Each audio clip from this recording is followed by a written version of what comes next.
In this video, I'm going to give you 3 principles for stabilizer balance. I'm going to help you set up a basic stabilizer system with the correct balance for you, and it'll actually help you make your shooting easier when you have a balanced stabilizer system that works with you instead of against you.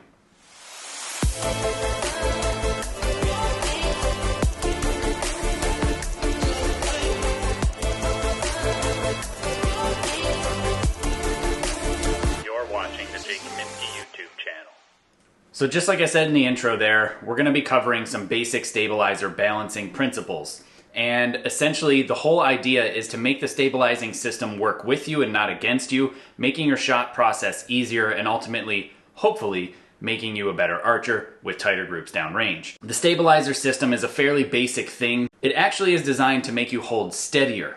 That is what it should be used for. It does have some other benefits in addition to that, including vibration reduction and a nice place to just kind of prop your bow like this and be able to stand there and talk to you comfortably. So it is more than just that. It is more than just taking out some vibration, and it's a lot more than just looking cool, as well as a lot more than just the bow swinging after you let go of the shot. You can manipulate the system of the stabilizer using the weights that you can stack in different amounts on different positions of the actual bow, whether that be on the long rod, the side rods, change the lengths or the angles, and adjust the balance of the bow. So it does a whole lot more than just the swinging and the vibration reduction that most people talk about. The first principle is the front to back balance. Yes, that does affect the way the bow rolls upon release, but that's not really what I'm interested in. What I'm interested in doing is teaching you how to set up your stabilizers, like I do, to actually hold the bow steadier and to make my sight pin stay in the middle for longer. So I can manipulate the front to back balance to actually make it work with me to help me hold the sight pin in the middle for longer than I would if it was balanced improperly. So it's very, very simple. If I am aiming at my target and I'm having a hard time keeping the sight pin in the middle and it constantly wants to dip down and I feel like I'm always having to fight to keep it up, or if I'm aiming in the middle and the sight pin dances and kind of drops and then goes back to the middle and kind of drops, that's a very, very common thing. Generally, what that means, it's a very simple balance of too much weight on the long rod pulling you down, fighting against you, and you're having to sit there and struggle to keep it up in the middle. So you can change that by reducing weight on the long rod or adding weight to the back rods, the side rods. So if you think of the grip as like a pivot point, if there's too much weight on the end, it dips, and if there's too much weight on the back, it rises. Both are true and both can happen depending on your setups. Rarely on a recurve will you have so much weight on the side rods that it actually will rise, but on a compound it's fairly common depending on the style of bow you're shooting, especially parallel limbs or past parallel limb compounds. They tend to need a little bit more weight on the long rod as opposed to the back rod to help keep that sight picture looking good.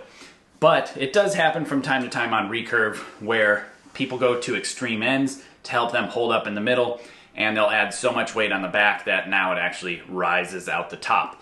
And that isn't ideal either. The more common thing, the more common issue with recurve is too much weight on the long rod because of the way we have our stabilizer system set up.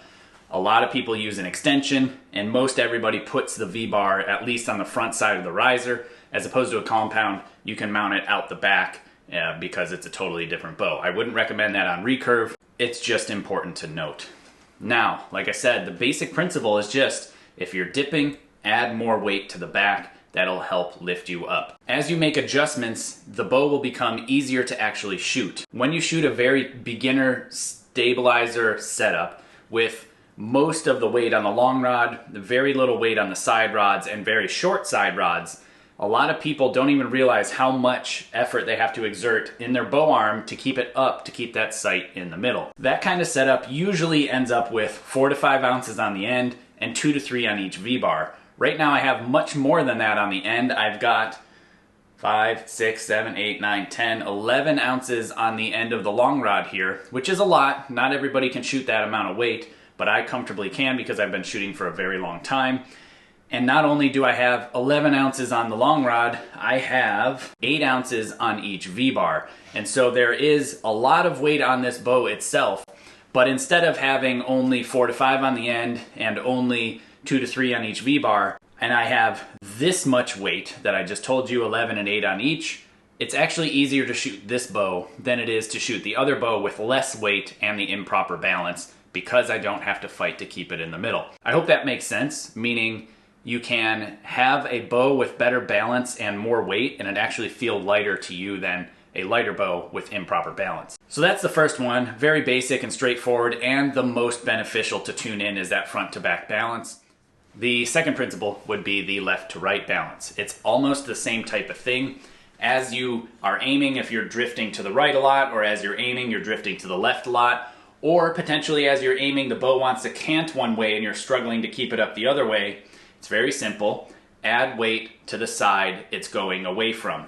For example, if I'm heading to the right all the time, or if my bow is always canting to the right, all I need to do is add weight to the left to straighten it back up, or add that weight ever so slightly to the left to help keep it from drifting to the right. You do need side rods for this, and you can also adjust the angle of the side rods if you have an adjustable V-bar bracket like I do here. The same principle exists. Move the weight towards the direction it's moving away from, meaning if you're moving to the right, shift the weight to the left. Now the only thing to look out for that is if your bow is perfectly vertical and you're not canting and you're constantly drifting to the right, make sure you don't add so much weight to the left that you're now canting to the left. You have to pay attention to that, and you gotta make sure you're not canting your bow as much as possible. This also works for compound. You can add or remove side rod weight, slide the weights out further depending on how your aiming pattern is, and adjust that to help you hold steadier. So the third principle is, in general, more mass will reduce movement. There is a limit to this though, because as the bow gets heavier and heavier, your ability to manipulate it and control it also gets reduced. So as you're struggling potentially to aim, even though the thing is in the middle, the sight pin is in the middle, but it's just kind of unruly, or it's just kind of not really working for you, you potentially have too much mass weight and want to reduce the entire system. Or if you notice that it's really easy to shoot, you're feeling really strong, and you're like, you know what, I'm gonna try making my bow heavier, you can also do that. But if you take into mind the overall weight in the system and where the weights are, you can add or remove weight in ways that won't change your overall sight picture dramatically. It'll just help hold the bow steadier. Meaning, if I've already set up my bow that's in a lighter fashion, but I've adjusted the front to back balance, I've adjusted the left to right balance, and I want to try adding weight, what should I do? Well, if you take a very basic math figure of principle, and let's just use a very basic number, and hopefully it's very close to what you've got as a basic principle. If I have 6 ounces on my long rod and 6 ounces on each V-bar, you have to double the back, so it's a 6 to 12 ratio, or a 1 to 2 ratio, meaning if I wanted to raise the mass weight of my bow, what I need to do is add 1 ounce to the front and 2 ounces to the back. There happens to be 2 V-bars, so I put 1 ounce on each. So due to my complicated system here with 11 ounces on the long rod and 18 ounces on the back rods divided between the two, what I would do is add 1 ounce to the front and 1.6 ounces divided between the 2 V-bars. So it is not an exact science because we don't have exact amounts of weights that we can just put on. We've got to work within our system, and my stabilizer weights are available in 1 ounce stacks as well as 1/3 ounce stacks because they are also available in aluminum. And so I can adjust that to get me very, very close. So that 1 ounce on the long rod, I would probably put somewhere in the neighborhood of 2 1/3 ounce weights on each V-bar to get very close. 2 1/3 ounce weights would be 1.3 ounces, so it's pretty dang close to 1.6. I'd have an extra 1/3 ounce left over, and I'd have to figure out where to put it. Now, it's not perfect, like I said, it's not an exact science because of the angle of your stabilizer system, the angles that you have, it complicates that a little bit. Using the basic ratio that I'm discussing will get you very, very close, especially if you have a simple 2 to 1 or 1.5 to 1 or some sort of ratio like that, because you'll easily be able to add or remove weight that way. So if I were to double that and add 2 ounces to the front, it's a lot easier to figure out where I can add the weight in the back, or at least be close enough to where I'm going to be very similar to where I was when I started, and I'll be able to make very finite adjustments from there to dial it in. And that kind of leads me to some extra tips that I've got for you here. Some extra stuff to help you hold a little more steady is, if you're shooting a recurve, put a scope on your bow. Add some magnification to it. What it will do is it will magnify your movements, and you'll really see what's going on. If you're struggling to keep it up, if you're drifting out to the right or what have you, you can make fine adjustments, tiny little adjustments in either V-bar angles or in stabilizer weights to help adjust that system. And then when you take that magnifying lens off, holy cow, will you hold steadier than ever. Same thing applies to compound. Increase your magnification. If you normally shoot a 6 power lens, throw an 8 in there, dial in your stabilizer setup, and then put it back down to your 6, and you'll be surprised at how well you'll hold. Other things that you can do to manipulate the way the bow actually aims, especially on a recurve, is to change or remove an extension here. You can shoot it with an extension or without an extension, but keep in mind, when you take this extension off and you put the V-bar bracket directly on the bow, it does one thing. It actually shifts your grip further forward in space relative to the balance of the stabilizers. And so then you must adjust your stabilizers to compensate for that balance change.